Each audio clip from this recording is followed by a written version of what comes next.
Back to news. Middle east యుద్ధం కారణంతో gas కొరతతో భారత్ ఇబ్బందులు ఎదుర్కొంటుంది. ఆయిల్ రిఫైనరీలను అలర్ట్ చేసి ప్రొడక్షన్ పెంచాలని కేంద్రం ఆదేశాలు ఇచ్చింది. మరోవైపు కమర్షియల్ గ్యాస్ సరఫరా ఆపి వంట గ్యాస్ సరఫరాలో ప్రజలకు ఇబ్బందులు తలెత్తకుండా చర్యలు తీసుకుంటున్నామని ప్రభుత్వాలు చెప్పేస్తున్నాయి. బుక్ చేసిన 2 రోజుల్లో గ్యాస్ సరఫరా అయ్యేలా చేస్తామంటున్నారు. మరి నిజంగానే బుక్ చేయగానే ప్రజలకు గ్యాస్ సరఫరా అవుతుందా? అసలు గ్రౌండ్ లెవెల్లో పరిస్థితి ఎలా ఉంది? ఫుల్ డీటెయిల్స్ మా ప్రతినిధి రత్నకుమార్ అందిస్తారు. విదేశాల నుంచి గ్యాస్ సరఫరా అనేది తగ్గిపోయిన తర్వాత ఇప్పుడు కేంద్రం దేశీయంగా ఉన్న రిఫైనరీలను అలర్ట్ చేసి ఇమ్మీడియట్గా గ్యాస్ ప్రొడక్షన్ను పెంచాలి అనేటువంటి ఆర్డర్స్ను ఇచ్చింది. అయితే ఎల్పీజీ గ్యాస్కు సంబంధించి ఎటువంటి ఇబ్బందులు అనేవి తలెత్తకుండా చర్యలు తీసుకుంటామంటూ రాష్ట్ర ప్రభుత్వాలు కేంద్ర ప్రభుత్వాలు చెబుతున్నాయి. మరి గ్రౌండ్ లెవెల్లో పరిస్థితి అనేది ఎలా ఉంది? నిజంగానే అందరికీ గ్యాస్ అనేది సరఫరా అవుతుందా? బుక్ చేసిన వెంటనే ఇటు పేదలకు మధ్యతరగతి వాళ్ళందరికీ కూడా గ్యాస్ అనేది చేరుతుందా? విషయాలు తెలుసుకుందాం. ప్రజెంట్ మనం మాదాపూర్లోని వడ్డెర బస్తీలో ఉన్నాం. ఒకసారి ఇక్కడ విజువల్స్లో చూడొచ్చు. గ్యాస్ లేకపోవడం కారణంగా ఏకంగా బయట కట్టెల పొయ్యిలను ఏర్పాటు చేసుకొని వంటలు వండుకుంటున్నారు పేదలు. ఈ బస్తీలో నివసించేటువంటి వాళ్ళు గత 100 సంవత్సరాల నుంచి ఇక్కడే ఉన్నటువంటి నిరుపేదలు ఇప్పుడు ఎంతో కాలం తర్వాత ఈ సిచ్యువేషన్స్ను ఫేస్ చేస్తున్నామనంటూ కూడా వాళ్ళందరూ తెలియజేస్తున్నారు. కొంతమంది మహిళలు ఉన్నారు, వాళ్ళతో మాట్లాడిద్దాం. అమ్మ చెప్పండి, మీకు గ్యాస్ ఎటువంటి ఇబ్బంది లేకుండా చూస్తున్నాం అంటూ ప్రభుత్వాలు చెబుతున్నాయి. మీ దగ్గరకు గ్యాస్ అనేది వస్తుందా? బుక్ చేశారా? ఎట్లాంటి పరిస్థితి ఉంది? ఈ నెల ఇప్పుడే వస్తలేదు, ముందంతా మాకు వచ్చింది. ఇప్పుడు గ్యాస్ బుక్ చేస్తే వస్తుందా వెంటనే? బుక్ ఇప్పుడు అయితేనే లేదు కదా, గ్యాస్ బుక్ చేస్తే ఫోన్ ఎత్తుతలేరు. ముందు బాగానే వచ్చింది, మాకు ప్రాబ్లం ఏం లేదు. పోయిన నెల కూడా బాగానే వచ్చింది, ఈ నెలనే మాకు రాలేదు. అయితే ఇప్పుడు అంటే ప్రభుత్వాలు ఏం చెప్తున్నాయంటే వెంటనే బుక్ చేసిన వెంటనే ఇటు ఇంట్లో వాడే గ్యాస్ కి ఎటువంటి ఇబ్బంది అనేది లేదు, బుక్ చేసిన వెంటనే పంపించిస్తున్నాం అని అంటున్నారు. ఫోన్ ఎత్తలేరు, ఎందుకు ఫోన్ ఎత్తుతలేరే? గ్యాస్ బుక్ చేస్తే ఎన్ని రోజులు అయిపోయింది మీ ఇంట్లో గ్యాస్ అయిపోయి? మా గ్యాస్ అయిపోయి వారం అయింది, కానీ ఫోన్ చేసినా ఎత్తుతలేరు. ఓకే, ఎట్లాంటి ఇబ్బందులు ఉన్నాయి మరి ఇప్పుడు? మరి గ్యాస్ లేకపోతే ఇబ్బందే కదా నాన్న. బయట మొత్తం అంతా వంటలంతా కూడా బయట పెట్టుకున్నారు, ఏంటి పరిస్థితి? మరి ఏం చెయ్యాలి? ఏదైనా కావాలంటే ఇంకా పిల్లలు మేము పెద్దవాళ్ళు ఉంటున్నాము. మరి మాకు ఎంతమంది ఉంటారు ఫ్యామిలీలో? మేము ఇక్కడ 6 మంది ఉంటున్నాము కొడుక. పెద్దోళ్ళు, పిల్లలు, చిన్న పిల్లలు ఇద్దరు, అందరూ 6 మంది ఉంటాం. సో వారం రోజుల నుంచి కూడా ఫోన్ ఎత్తుతలేరు. ఇంతకు ముందు గ్యాస్ బుక్ చేసినప్పుడు ఎన్ని రోజులకు వచ్చేది? ఒక రోజుకి వచ్చేది కొడుక. ఇవాళ చేస్తే రేపు వచ్చేస్తుంది. ఇప్పుడు ఎట్లాంటి పరిస్థితి? ఇప్పుడే రాలేదు కదా, ఫోన్ వాళ్ళు ఎత్తుతలేరు కదా. ఎన్నిసార్లు చేశారు ఇప్పటికి ఫోన్లు? ఈ 2-3 సార్లు చేసేసాం.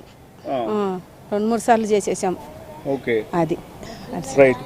సో అది వింటున్నాం కదా, పరిస్థితి ఎంత దారుణంగా ఉందనేది. కనీసం ఏజెన్సీల వాళ్ళు ఎప్పుడు గ్యాస్ బుక్ చేసినా సరే ఒక్క రోజులో తీసుకొని వచ్చి ఇచ్చేవాళ్ళు ఇప్పుడు కనీసం ఫోన్ కూడా లిఫ్ట్ చేయట్లేదు అంటూ ఇక్కడున్న వాళ్ళందరూ ఫ్యామిలీస్ తెలియజేస్తూ ఉన్నారు. కుటుంబంలో 5-6 ఉన్నారు, అటువంటి వాళ్ళకి ఇబ్బందులు తలెత్తున్నాయనే విషయాన్ని తెలుస్తుంది. మరికొంతమంది మహిళలు ఉన్నారు, వాళ్ళతో మాట్లాడదాం. అమ్మ, ఏంది గ్యాస్ వస్తుందా మీకు ఇప్పుడు? రావట్లేదని ఇప్పుడు ఒక వారం అయింది. పొద్దున్నే సాయంత్రం పిల్లలు ఆఫీస్కి వెళ్తున్నారు, రాగానే ఫోన్ చేస్తున్నారు, వెళ్ళేటప్పుడు చేస్తున్నారు, అస్సలు ఫోనే ఎత్తుతలేరు.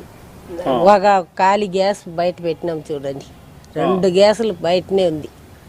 మళ్ళీ వంట చేసి ఇంక పిల్లలు పనికి పోయే వాళ్ళు, కాలేజీకి వెళ్ళే వాళ్ళకు అన్నం కావాలి కదా, ఏదో ఒకటి చేయాలని పొయ్యి పెట్టుకుంటాము, చేస్తాము. ఏం చేయాలి? ఇంటి లోపల పొయ్యి లేదు, అప్పుడు లెక్క పొయ్యి లేదు కదా, ఇప్పుడు గ్యాసే కదా, మళ్ళీ ఏం చేయాలి? బయట పెట్టుకొని వండుకుంటున్నాము. అట్లా ఉంది పరిస్థితి, ఏం చేయాలి?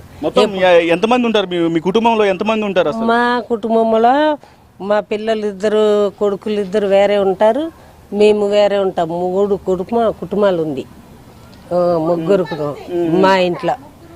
అదే 3 కుటుంబము. మీరు చూడండి గ్యాసులు బయట పెట్టి. ముందు ఎట్లా ఉండే? గ్యాస్ బుక్ చేసినప్పుడు ఎట్లాంటి పరిస్థితి ఉంది, ఇప్పుడు ఎట్లా ఉంది? పొద్దున చేస్తే సాయంత్రం వచ్చేది కూడా ఉండే, అప్పటికప్పుడు వస్తుండే, ఒక రోజు తర్వాత వస్తుండే. మొన్న అయితే 3 రోజుల తర్వాత వచ్చింది ఈ వారంలో. మళ్ళీ ఇప్పుడు రాలేదు. వాళ్ళకి 2కి అయిపోయిందని బయట పెట్టుకొని ఇట్లా వంట చేసుకుంటున్నాము. ఫోన్లు చేస్తున్నారా? గ్యాస్ వాళ్ళకి ఫోన్లు చేస్తుంటే ఏం చెప్తున్నారు? అస్సలు ఎత్తుతలేరండి, కట్ చేస్తున్నారు. వాళ్ళు ఎత్తితే కదా మనం మాట్లాడేది, మాట్లాడతలేరు, కట్ చేస్తున్నారు.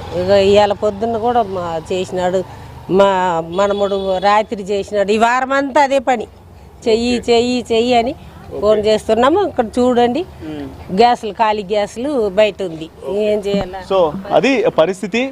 గ్యాసు కంప్లీట్ అయిపోయి వారాలు గడుస్తూ ఉన్నాయి, ఇబ్బందులు ఎదుర్కొంటున్నాము, కుటుంబాలతో నివాసం ఉంటున్నాము.